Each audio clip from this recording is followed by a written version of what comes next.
Chapter 18. After these things he departed from Athens and went to Corinth. And he found a certain Jew named Aquila, a native of Pontus, who had arrived recently from Italy, along with Priscilla his wife, because Claudius had ordered all the Jews to depart from Rome. And he went to them. And because he was practicing the same trade, he stayed with them and worked, for they were tent-makers by trade. And he argued in the synagogue every Sabbath, attempting to persuade both Jews and Greeks. Now when both Silas and Timothy came down from Macedonia, Paul began to be occupied with the message, solemnly testifying to the Jews that the Christ was Jesus. And when they resisted and reviled him, he shook out his clothes and said to them, "Your blood be on your own heads. I am guiltless. From now on I will go to the Gentiles."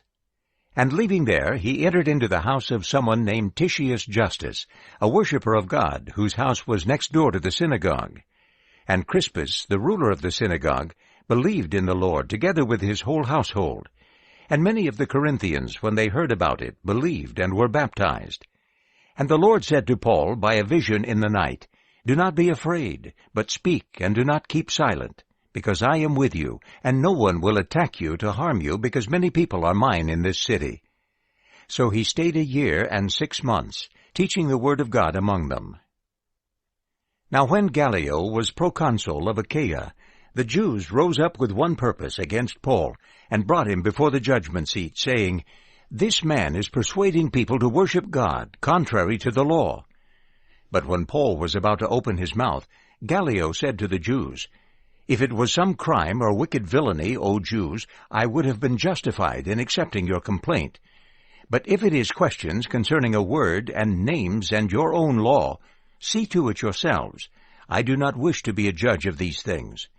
And he drove them away from the judgment seat.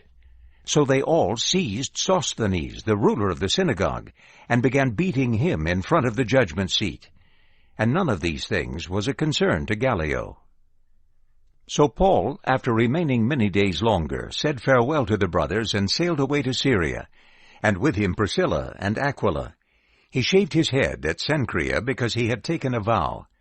So they arrived at Ephesus, and those he left behind there, but he himself entered into the synagogue and discussed with the Jews. And when they asked him to stay for a longer time, he did not give his consent, but saying farewell and telling them, "I will return to you again, if God wills," he set sail from Ephesus. And when he arrived at Caesarea, he went up and greeted the church, and went down to Antioch. And after spending some time there, he departed, traveling through one place after another in the Galatian region and Phrygia, strengthening all the disciples. Now a certain Jew named Apollos, a native Alexandrian, arrived in Ephesus, an eloquent man who was well versed in the Scriptures. This man had been instructed in the way of the Lord, and being enthusiastic in spirit, he was speaking and teaching accurately the things about Jesus, although he knew only the baptism of John. And he began to speak boldly in the synagogue. But when Priscilla and Aquila heard him, they took him aside and explained the way of God to him more accurately. And when he wanted to cross over to Achaia, the brothers encouraged him, and wrote to the disciples to welcome him. When he arrived, he assisted greatly those who had believed through grace, for he was vigorously refuting the Jews in public, demonstrating through the Scriptures that the Christ was Jesus.